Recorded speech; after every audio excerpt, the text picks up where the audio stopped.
Chapter 9, Victory and Fulfillment. Victory and fulfillment are two wonderful words, and since we realize that words and thoughts are a form of radioactivity, we carefully choose the words we wish to see crystallized. Life is a crossword puzzle. The right word gives you the answer. Many people are rattling off destructive in their conversation. We hear them say, "I'm broke, I'm sick." Remember, by your words you are condemned. You are condemned by them because they do not return void. Change your words and you change your world, for your word is your world. You choose your food, and the world is now calorie conscious. People no longer eat buckwheat cakes, beefsteak, potatoes, pie, and 3 cups of coffee for breakfast. To keep down weight, they eat dry toast and orange juice. This is a tremendous discipline, but they are working for results. Why not try a diet of right words? For you are literally eating your words. That is the value of the affirmation. You are deliberately building up a constructive idea in your consciousness. Your consciousness may be crammed and jammed with destructive ideas, but continually making a statement of truth will dissolve these negative thought forms. These thought forms have been built up from your own vain imagining. Perhaps as a child you were taught that life was hard, happiness fleeting, and that the world was cold and unfriendly. These ideas were impressed upon your subconscious, and you found things just as you were predicted. With the knowledge of truth, all these external pictures may be changed as your conscious beliefs change. When I tell people about the power of the word, and that words and thoughts are a form of radioactivity and do not return void, they say, "Oh, is it as easy as that?" Many people like things difficult and hard to understand. I believe that was the reason the amazingly simple teaching of Jesus Christ were forgotten after a few hundred years. People build creeds and ceremonies when they only half understand. Now in this 20th century, the secret things are being revealed, and we are again having primitive Christianity. Ask believing, thou shalt receive. We know that our beliefs or expectancies are impressed upon the subconscious and carried out. We might say, if you ask not believing, you will not receive. Faith creates expectancy. This infinite intelligence upon which man draws his supply is called by Jesus Christ your heavenly Father. The Father within. He described as a kind, loving parent, desirous of pouring all good things unto his children. Fear not, little flock, 'tis your Father's good pleasure to give you the kingdom. He taught that God's law was simply a law of love and goodwill. Love your neighbor as yourself. Do unto others as you would be done by them. Any violation of the law of love causes a short circuit. The way of the transgressor is hard. God is immutable law. I am the Lord, I change not. Divine ideas are immutable, not subject to change. What wonderful words! Immutable, not subject to change.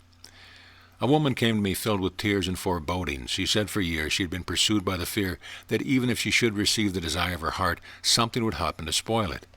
I gave her the statement, the divine plan of your life is a perfect idea in divine mind, incorruptible and indestructible, and cannot be spoiled in any way. A great load was lifted from her consciousness. For the first time in years, she had a feeling of joy and freedom. Know the truth gives you a sense of freedom. Soon then comes the actual freedom on the external. This supreme intelligence is what man becomes when he speaks a word. This supreme intelligence awaits man's direction, but it must have right-of-way. It must not be limited. Divine activity in your body brings health. There is only one disease, congestion, and one cure, circulation. Congestion and stagnation are the same thing. People say they have got into a rut. A new idea will take them out of a rut. We must get out of the rut of negative thinking. The word enthusiasm in the dictionary is defined to be inspired or possessed by a god. Enthusiasm is divine fire and kindles enthusiasm in others. To be a good salesman, you must be enthusiastic about the articles you are selling. If you are bored with your business or uninterested, the fire goes out and no one else will be interested. A woman came to me for a success in business. She said, "I have a shop, but it is usually empty. I do not bother to open it until late in the day. What's the use?" Well, I replied, "There is indeed no use so long as you feel the way you do. You are keeping people away. Become enthusiastic over what you have to sell.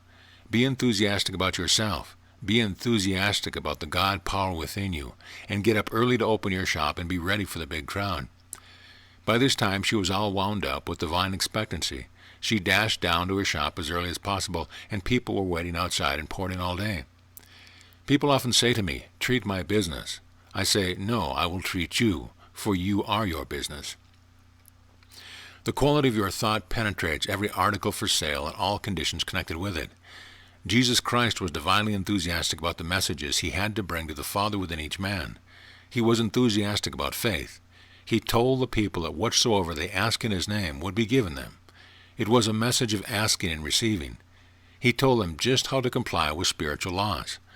Ask believing, thou shalt receive. When ye pray, believe ye have it. Why are ye fearful, O ye of little faith? After 2,000 years, his divine fire is rekindled in the consciousness of all truth students. We are having a Christian renaissance, a new birth, a revival of Christianity. He taught a universal principle without creed or ceremony.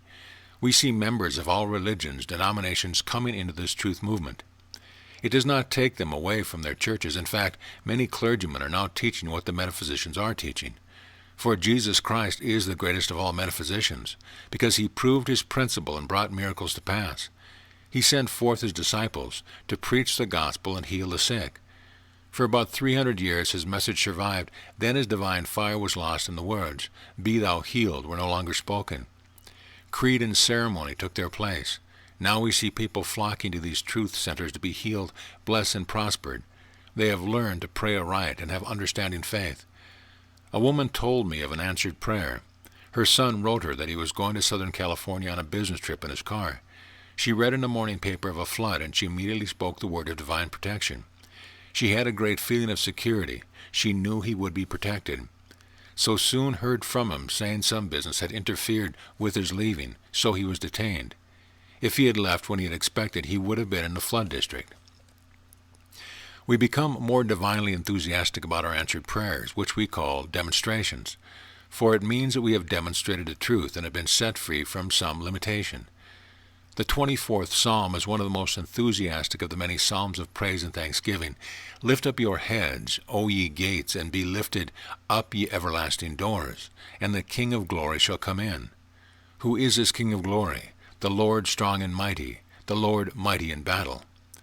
The gates and doors symbolize man's consciousness. As you are lifted up in consciousness, you contact the superconscious, the God within, and the King of glory comes in. This King of glory lifts your burdens and fights your battles and solves your problems. The average person has a difficult time letting the King of glory come in. Doubt, fear, and apprehension keep the doors and gates locked against your good. A student told me of a situation which she attracted by negative thinking. She had been invited to a gathering of old and valued friends. It was of the utmost importance for her to be there. She was so anxious to go, she said to herself repeatedly, "Oh, I hope nothing happens to interfere." The day of the reception arrived, and she awoke with a terrific headache. At one time she had been subject to these headaches, going to bed for several days, be she had not one for many years.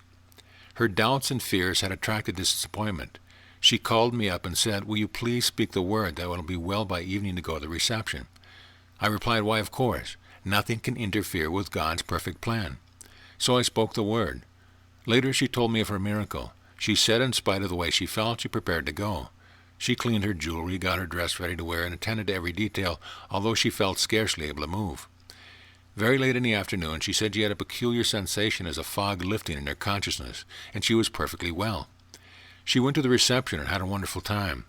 I believe that the healing might have come more quickly had she not said, "I want to be well by tonight." We are continually limiting ourselves by our words, so not until night was she perfectly well. By your words you are justified, and by your word you are condemned. I knew a man who was the center of attraction wherever he went, because he's always enthusiastic about something. Whether it was about shoes, clothes, or a haircut, he enthused others in buying the same thing. He did not gain anything material by it. He was just naturally enthusiastic. Someone has said, if you want to be interesting to others, be interesting in something first. An interested person is an enthusiastic person. We often hear people say, "Do tell me what you are interested in." Many people are without vital interests and are hungry to hear what other people are doing. They are usually the ones who keep the radio turned on from early morning till late at night. They must be entertained every minute. Their own affairs do not hold enough interest. A woman once said to me, "I love other people's affairs." She lived without gossip. Her conversation consisted of, "I was told," "I was given to understand," or "I heard." It is needless to say she is now paying her karmic debt. A great unhappiness has overtaken her, and everyone knows about her affairs. It is dangerous to neglect your own affairs and to take on idle curiosity to what others are doing. We should all be busily engaged in perfecting ourselves, but take a kindly interest in others. Make the most of your disappointments by transmuting them into happy surprises. Transmute all failure into success. Transmute all unforgiveness into forgiveness, all injustice into justice. You will be kept busy enough protecting your own life, you won't have time to run other people's affairs. Jesus Christ aroused the enthusiasm of the multitude by performing miracles, healing the sick, and raising the dead.